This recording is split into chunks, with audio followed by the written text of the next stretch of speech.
Čítanie zo svätého Evanília podľa Lukáša. Ježišovi rodičia chodievali každý rok do Jeruzalema na veľkonočné sviatky.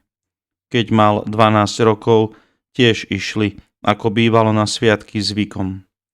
A keď sa dni slávností skončili a oni sa vracali domov, zostal chlapec Ježiš v Jeruzaleme, čo jeho rodičia nezbadali.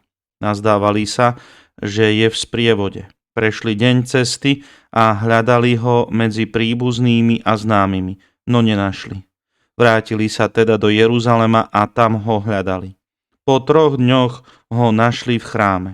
Sedel medzi učiteľmi, počúval ich a kládol im otázky. Všetci, čo ho počuli, žasli nad jeho rozumnosťou a odpoveďami. Keď ho zazreli, strpli od údivu a matka mu povedala: Syn môj, čo si nám to urobil? Pozri, tvoj otec i ja sme ťa s bolesťou hľadali. On im odpovedal: Prečo ste ma hľadali? Nevedeli ste, že mám byť tam, kde ide o môjho otca? Ale oni nepochopili slovo, ktoré im hovoril. Potom sa s nimi vrátil do Nazareta a bol im poslušný. A jeho matka zachovávala všetky slová vo svojom srdci.